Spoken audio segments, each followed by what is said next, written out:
중학교 2학년 2학기 기말고사 내신 대비 필수 개념을 설명해주는 동영상입니다. 제가 부탁하고 싶은 거는 지금 현재 이 동영상을 보는 중학교 2학년이 있다면 이 각각의 주제를 백지에 한번 적어보세요. 1차 방정식이 뭐였지? 이렇게 백지에 적어보세요. 연립 1차 방정식 내용이 뭐가 있었지? 이렇게 적어보세요. 삼각형의 외심은 어떤 성질이 있었지? 적어보고, 삼각형의 내심은 어떤 성질이 있었지? 적어보세요, 백지에다가. 삼각형의 무게중심은 어떤 성질이 있었지? 합의 법칙이 뭐였지? 경우의 수에서 합의 법칙이 뭐였지? 곱의 법칙이 뭐였지? 피타고라스 정리 증명을 어떻게 하지? 이런 식으로 백지에 적어보기를 권해요. 그래서 제가 원하는 건 뭐냐면 이 내용들이 백지에 다 적을 수 있을 정도로 지식을 갖추고 있잖아요. 그러면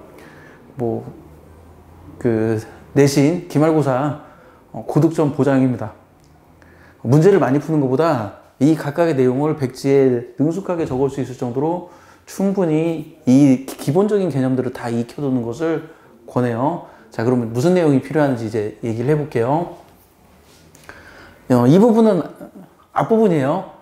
중학교 1학년 때 1차 방정식 배웠죠. 그리고 중학교 2학년 때 2학년 1학기 때 연립 1차 방정식을 배워요. 그리고 중학교 2학년 1학기에서 1차 함수를 배우죠. 이 내용은 기본적으로 가지고 있어야 돼요. 이거 모르면 이 부분 다루기가 어렵기 때문에 이 내용은 기본적으로 가지고 있어야 되고, 그리고 2학기 중간고사 시험 범위, 삼각형의 합동 조건은 1학년 때 배우는 거고, 세 가지가 있죠. 그리고 직각삼각형의 합동 조건은 중학교 2학년 때 배워요. 두 가지가 있어요. 그리고 선분의 수직이등분선의 성질, 선분의 수직이등분선의 성질 알아야 돼요. 수직이등분선은 어떤 성질이 있냐? 수직이등분선 위에 점을 찍으면 선분의 양끝점이 이루는 거리가 같다. 요거하고 역으로 내가 점을 찍었는데 우연히 이 길이랑 이 길이가 같네? 그럼 이 점은 수직이등분선 위에 있어. 이 선분의 수직이등분선의 성질을 문제 볼 때 굉장히 요긴하게 사용되기 때문에 이 성질을 알아두고, 그리고 좀 더 얘기하면 선분의 수직이등분선 성질은 삼각형의 외심이랑 관련돼 있어요.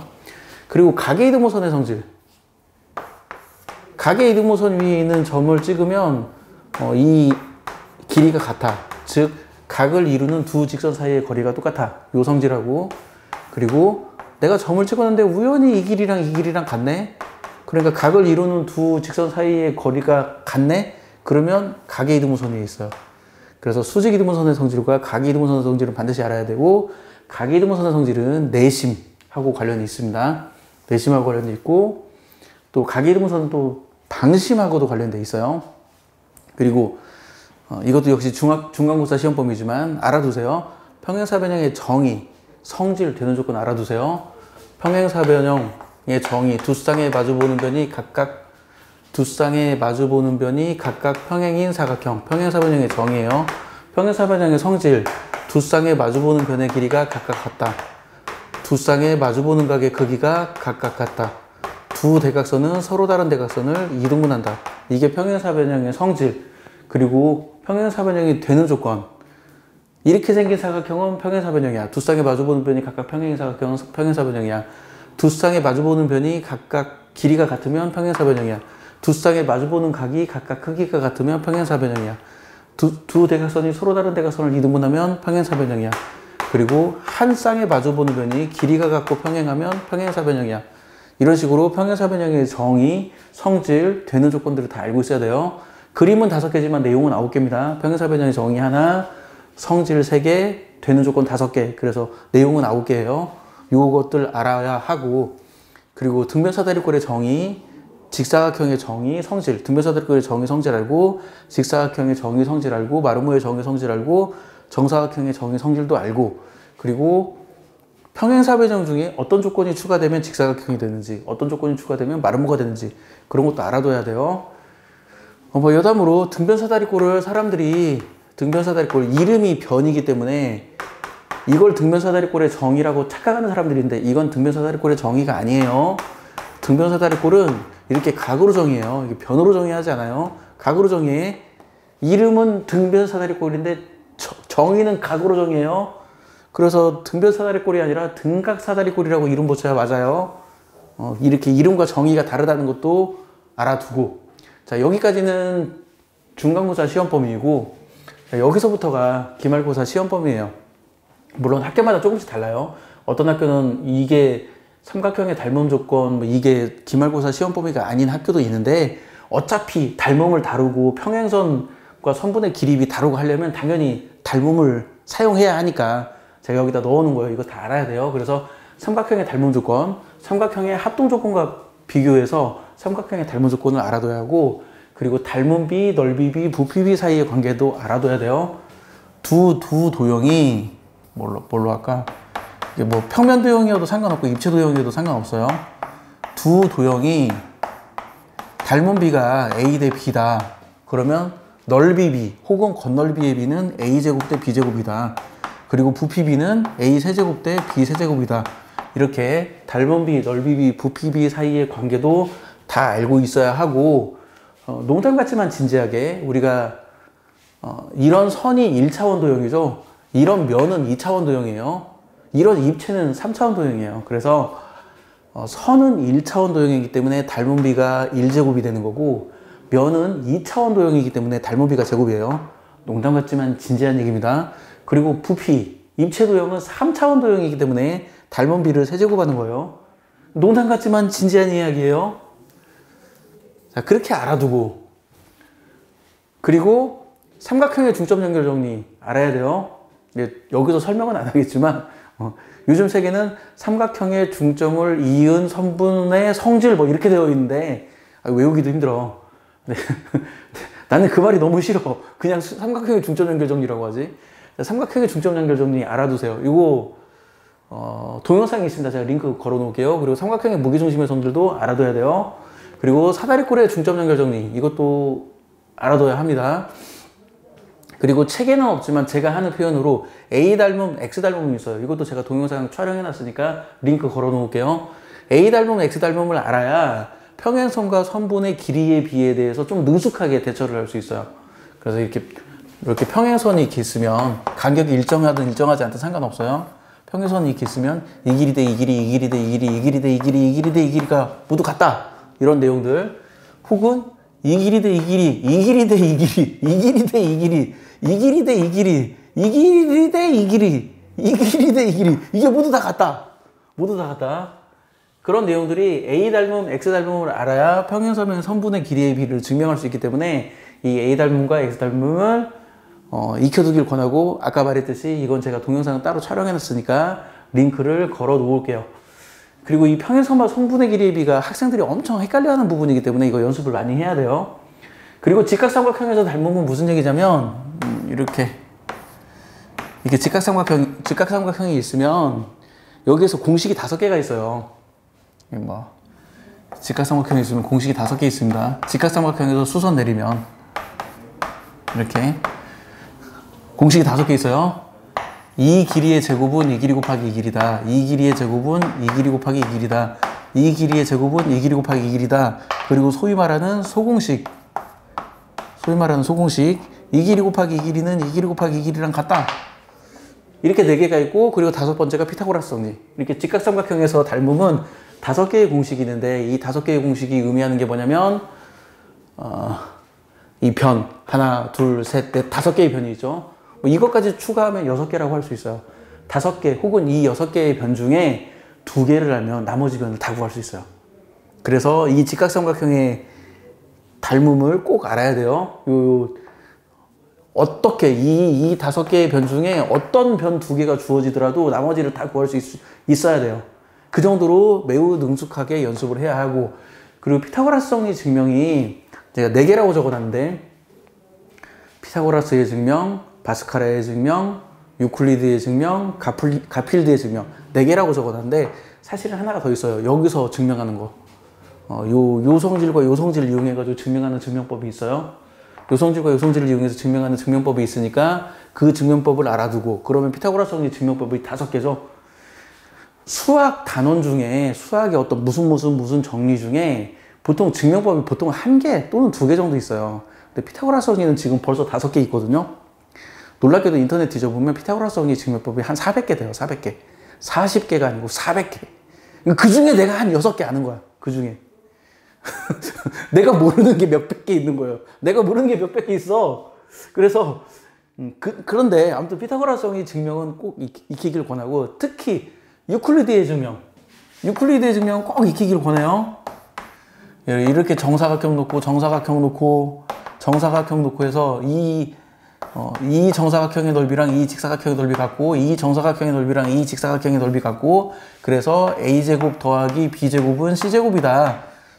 이렇게 유클리드의 증명 자체를 꼭 외워두기를, 익혀두기를 권해요. 피타고라성이 증명을 익히는 거는 이 유클리드의 증명을 익혀놓으면 그 유클리드 증명 저 그림 볼 때마다 반가울 거예요. 아이 뭐 문제 쉽네, 뭐 별거 없네, 껌이네, 이렇게 반가울 거예요. 근데 유클리드 증명을 익히지 않으면 저 그림이 나올 때마다 이제 스트레스 받아, 고통받아요, 고통. 그러니까 유클리드의 증명은 반드시 익혀두기를 권합니다. 물론 당연히 뭐 바스카라의 증명, 가필드의 증명도 당연히 익혀둬야지만 특히 유클리드의 증명은 반드시 익혀두기를 권해요. 그리고 히포크라테스의 초승달은 그냥 알면 좋아요. 알면 좋고, 당연히 알면 좋지. 모르는 것보다는 알면 좋지.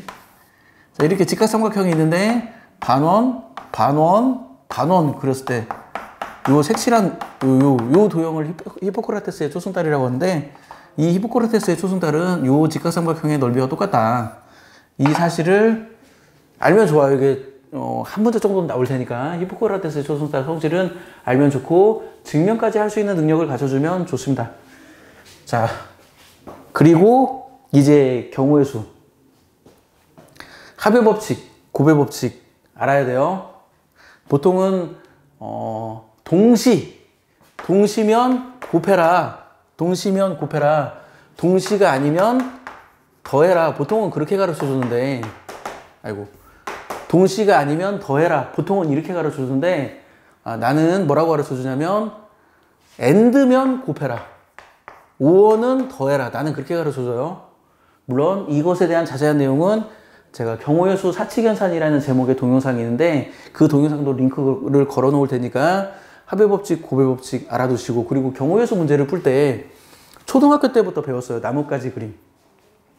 나뭇가지 그림. 중학교 때는 수형도라고 그래요. 중학교 때는 수형도라고 그러고, 초등학교 때는 나뭇가지 그림이라고 해요.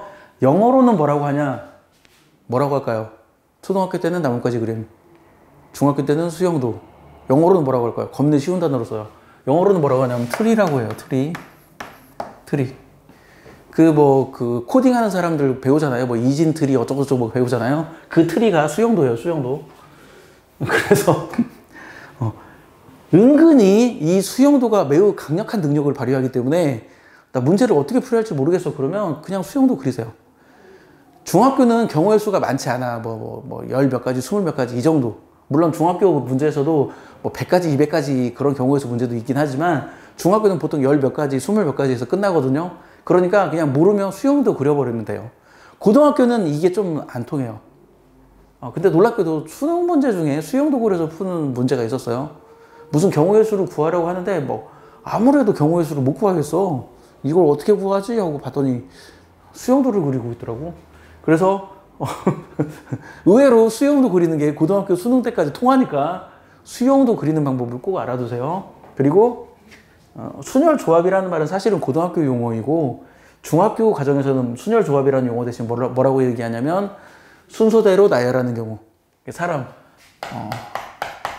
이렇게 A, B, C, D, E 5명이 있는데 5명 중에 2명을 뽑아서 순서대로 나열하는 경우의 수는 5 곱하기 4가지다. 5명 중에 3명을 뽑아서 순서대로 나열하는 경우의 수는 5 곱하기 4 곱하기 3가지다. 5명 중에 4명을 뽑아서 순서대로 나열하는 경우의 수는 5 곱하기 4 곱하기 3 곱하기 2가지다. 5명 중에 5명을 모두 뽑아서 순서대로 나열하는 경우의 수는 5 곱하기 3 곱하기 2 곱하기 1가지다. 그리고 이거를 5에다 느낌표를 찍고, 이렇게 느낌표를 찍고 5 팩토리얼이라고 표현한다. 이렇게 순서대로 나열하는 경우는 이런 식으로 경우의 수를 세고, 그리고 순서를 생각하지 않는 경우, 그러니까 대표, 대의원, 대표, 자격이 동등한 대표, 반장, 부반장 이렇게 뽑는 게 아니라, 실장, 회장, 부회장이라고 해야 하나?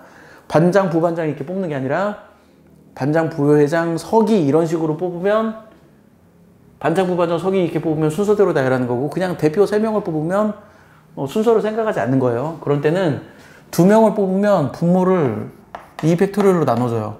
3명을 뽑으면 분모를 3팩토리얼로 나눠주고 4명을 뽑으면 분모를 4팩토리얼로 나눠주면 됩니다. 이렇게 나눠주면 돼요. 왜 이렇게 되는지는 설명은 안 할게요. 지금 설명하기에는 양이 좀 많으니까. 그리고 확률도 확률의 정의. 확률은 모든 경우의 수분에 내가 관심 있는 사건의 경우의 수가 확률이에요. 모든 경우의 수분에 내가 관심 있는 사건의 경우의 수가 확률이다. 근데 이렇게 하려면 각각의 사건들이 일어날 확률이 모두 똑같다라는 기본적인 가정이 필요해요. 근데 이 기본적인 가정을 몰라서 문제를 틀리는 경우가 간혹 있어요. 다시 강조합니다. 확률은 모든 경우의 수분의 특정한 사건, 내가 관심 있는 사건의 경우의 수가 확률인데, 이렇게 되려면 각각의 사건들이 일어날 가능성이 모두 똑같아야 돼요. 그러지 않으면 안 돼요. 그래서 확률은 결국은 뭐냐면 경우의 수 2번 구하는 문제예요. 모든 경우의 수의 분의 특정한 사건의 경우의 수를 구하는 거니까 확률을 구하는 거는 경우의 수 구하는 문제랑 똑같고, 확률을 언제 더하냐고? 경우의 수 더할 때랑 똑같아요. 책에는 동시면 곱하고 동시가 아니면 더하라 라고 얘기하는데 경우의 수랑 똑같지. 근데 나는 AND면 곱해라. 확률이든 경우의 수든 AND이면 곱해라. 책에는 동시면 곱해라 라고 하는데 저는 AND이면 곱해라 라고 가르쳐줘요. AND이면 곱해라. 그리고 책에는 동시가 아니면 더하라고 가르쳐주는데 나는 오어이면 더하라고 가르쳐줘요. 그래서 확률도 경우의 수도 언제 더해야 하는지, 언제 곱해야 하는지를 알아두고, 그리고 여사건은 반대되는 사건이죠. 반대되는 사건의 확률을 구하는 방법도 알아둬야 돼요. 모든 경우의 수에서 반대되는 사건의 경우의 수를 빼내고, 이래서 그 사건의 확률을 빼면 여사건의 확률을 구할 수 있게 되죠. 자, 마무리할게요. 내가 권하는 건 앞에 처음에 얘기했지만 이 각각의 주제들 있잖아요. 이거 그냥 백지에 다 적을 수 있어야 돼요. 선분의 수직 이등분선의 성질은 뭐지? 막 적고 가계 이등분선의 성질은 뭐지? 삼각형의 외심의 성질. 이거 그냥 능숙하게 고민하면 안 돼. 고민하면 안 돼요. 능숙하게 그냥 막 적을 수 있어야 돼요. 삼각형의 무게중심은 어떤 성질이지? 이거 능숙하게 적을 수 있어야 돼요. 사다리꼴의 중점 연결 정리 능숙하게 적어야 되고, 히포크라테스 초승달이 능숙하게 적어야 되고, 그리고 예를 들어서 피타고라스 정리 중에 유클리드의 증명 어떻게 하니? 이렇게 물어보면 보통 학생들이 내가 학생들한테 시키면 막 고민하면서 그림을 그려. 근데 고민하면 안 돼요. 그냥 아무 생각 없이 이렇게 그려야 돼. 아무 생각 없이. 달리 말하면, 그림이 좀 안 이뻐서 미안해요. 달리 말하면 이 그림이 그냥 머릿속에 사진처럼 들어있어야 돼. 그리고 이거 증명할 줄 알아야 돼요. 요 삼각형이랑 요 삼각형이랑 요 삼각형이랑 넓이가, 이거 헷갈려라. 요 삼각형이랑 넓이 같네. 요 삼각형이랑 넓이 같네. 그리고 요 삼각형이랑 합동이네. 이 삼각형이 넓이 같네. 이런 식으로 그냥 아무 고민 없이 이게 차차차차 진행돼야 돼요. 그 정도로 숙달이 되어 있어야 이 그림이 딱 나왔을 때 반가워져요. 이거 껌이지 별거 없지 이렇게 반가워져요.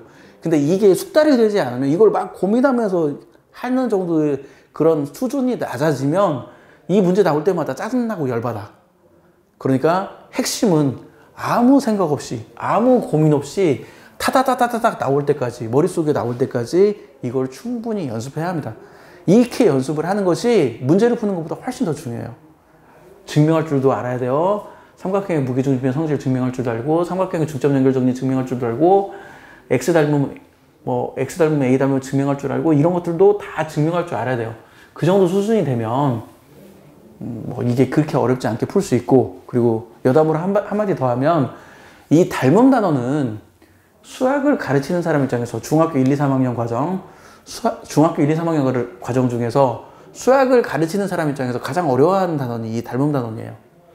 왜냐면 이렇게 닮음이 안 보여. 이 두 삼각형이 닮았다는 걸 찾아내야 하는데 20그림 찾기가 안 되는 때가 있어요. 그래서 문제를 못 푸는 경우가 있어. 그래서 닮음 단원이 한편으로는 쉬운데 한편으로는 상당히 어려워요. 이 닮음 도형을 찾기가 어려워가지고. 그래서 닮음 도형은 연습을 상당히 많이 해야 합니다. 자, 지금까지 밝히렸어요. 마칠게요.